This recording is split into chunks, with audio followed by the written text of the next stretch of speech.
read the Old Testament, you will find men who really have power. There was a time God told Ezekiel, lie on one side for 390 days. And for 390 days, Ezekiel didn't move. He was lying on his right hand side.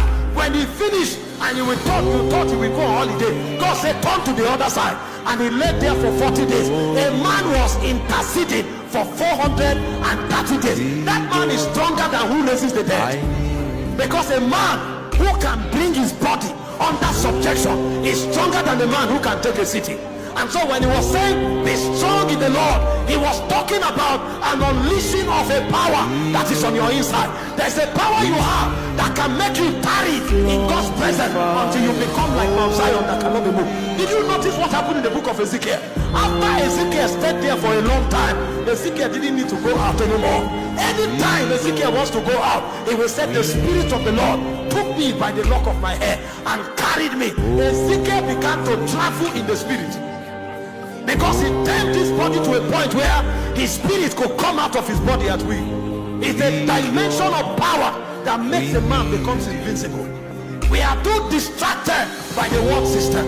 We are in every birthday, we are in every marriage, we are in every program, we are on every website, wasting our time when strong men are building stamina on the altar. Be strong in the Lord and in the power of his might. The word power of his might is synergy. Because see, when you become strong inside, you will notice that other entities that are like you will begin to come to you. Because your friends are not only your friends. You can also make friends in the spirit. The reason you have not made friends in the spirit is because you have not stayed long enough. Stay on the altar for 3 months and see who will come to you. You will be shocked that while you are yet there, Gabriel will show up and say, I was given speed. I was made to fly swiftly, to come and give you skill and understanding. Walk on the altar and see if you will not see Zacharias, if you will not see Isaiah, if you will not see Enoch. They have not gone anywhere. The Bible called them the spirit of judgment made perfect. That's what Kratos is talking about. When Daniel wanted to contend with the prince of Persia, he needed connections. And there are some connections that are not in the government house. There are some connections that are in the throne room. And suddenly a cherub will walk up to you and say, I came to help you. That's when you will know that our helpers are many. When you pursue men and it doesn't work, pursue spirits. Our helpers are not only natural. There is a place you will get to. You will be shocked that Captain Kuma just passed to glory. And through priesthood, you too can enter glory. You don't need to die to go to glory. You can go to glory through the altar.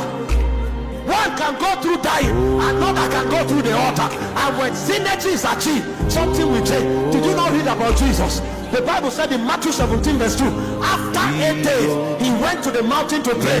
And he said, suddenly there stood with him Moses and Elias. That is Kratos.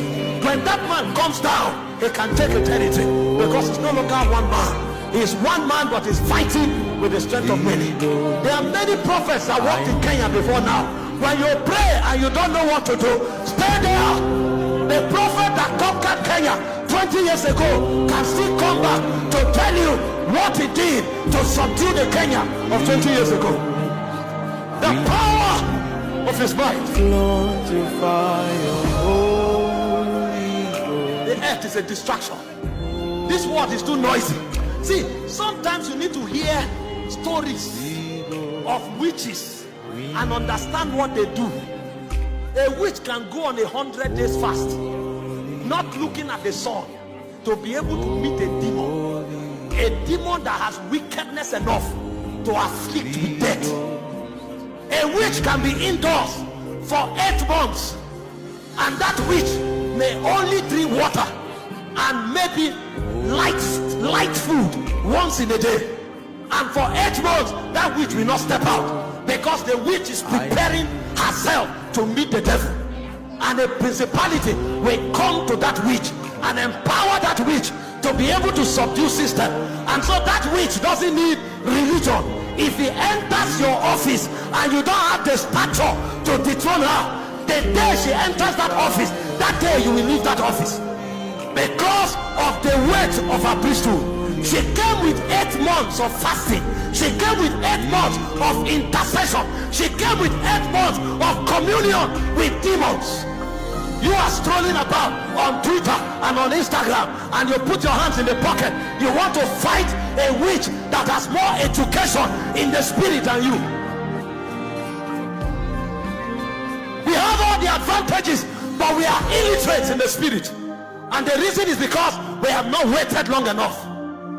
Because we don't have the power of his might. There's no synergy.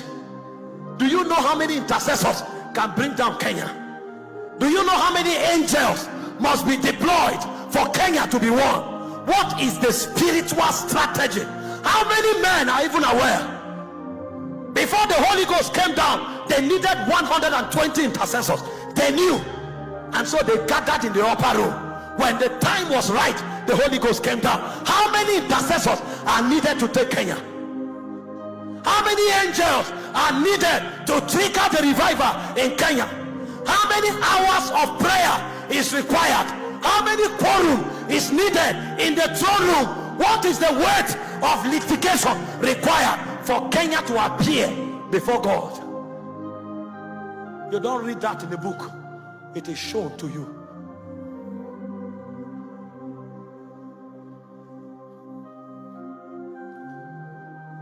We lack spiritual intelligence.